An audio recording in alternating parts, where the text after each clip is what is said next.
Hello friend, welcome back to my YouTube channel medicine Bangla official. আমি সত্যজিৎ। আজকে আপনাদের সাথে ফ্লাকসন সাসপেনশন সম্পর্কে আলোচনা করব। এই ভিডিওর মাধ্যমে ফ্লাকসন সাসপেনশনের ব্যবহার, ডোজ, পার্শ্ব প্রতিক্রিয়া এই সবই জানবো। আর আপনি যদি আমার ইউটিউব চ্যানেল নতুন হন তাহলে চ্যানেলটিকে সাবস্ক্রাইব করে পাশে থাকা বেল আইকনটিকে চালু রাখুন, যাতে পরবর্তী ভিডিও নোটিফিকেশন আপনি সবার আগে পেতে পারেন।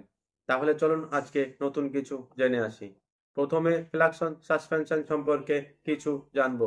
ফ্লাকসন suspension Aristo pharmaceutical private limited দ্বারা তৈরি করা হয়। ফ্লাকসন সাসপেনশনের মধ্যে আইবুপ্রোফেন 100 মিলিগ্রাম ও প্যারাসিটামল 162.5 মিলিগ্রাম থাকে। আইবুপ্রোফেন ও প্যারাসিটামল এই দুটি ঔষধ হলো NSAID শ্রেণীর ঔষধ।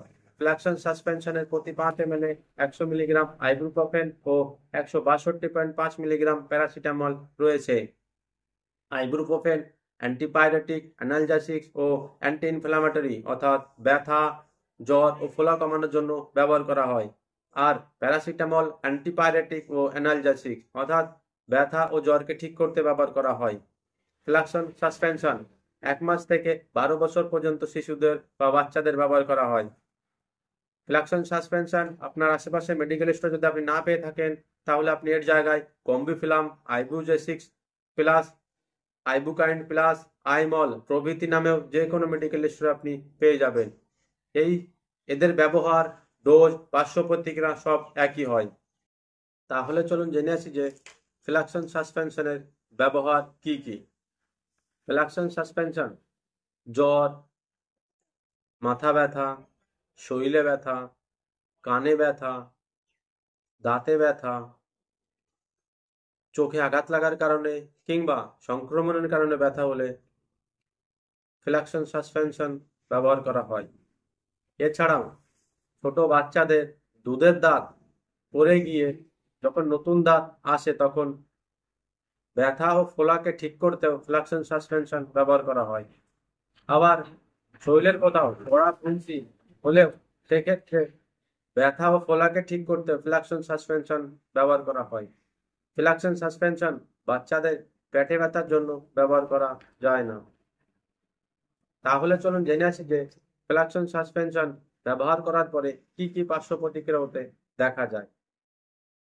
ফ্লাকসন সাসপেনশন ব্যবহার করার পরে বাচ্চাদের মধ্যে মাথা ব্যথা, পেটে ব্যথা, শরীরে চুলকানি, পেট ফাঁপা, ডায়রিয়া, বমি বমি ভাব বা বমি, কোষ্ঠকাঠিন্য এইসব প্রভৃতি পার্শ্ব প্রতিক্রিয়া হতে দেখা যায়। যদি আপনার বাচ্চার এইসব প্রভৃতি পার্শ্ব প্রতিক্রিয়া হতে দেখা যায় তাহলে আপনি ফ্লাকসন সাসপেনশন ব্যবহার করা বন্ধ করবেন এবং চিকিৎসকের পরামর্শ অবশ্যই নেবেন। তাহলে চলুন জেনে আসি যে ফ্লাকসন সাসপেনশনের ডোজ কি বা কি মাত্রায় আপনি আপনার বাচ্চার ফ্লাকসন সাসপেনশন ব্যবহার করতে পারবেন। ফ্লাকসন সাসপেনশনের মধ্যে রয়েছে আইবুপ্রোফেন ও প্যারাসিটামল। আইবুপ্রোফেনের ডোজ বাচ্চাদের ক্ষেত্রে আলাদা হয়, প্যারাসিটামলের ডোজ বাচ্চাদের ক্ষেত্রে আলাদা হয়। আইবুপ্রোফেনের ডোজ হলো প্রতি 1 কিলোতে 4 থেকে 10 মিলিগ্রাম, আর প্যারাসিটামলের ডোজ হলো প্রতি 1 কিলোতে 10 থেকে 15 মিলিগ্রাম।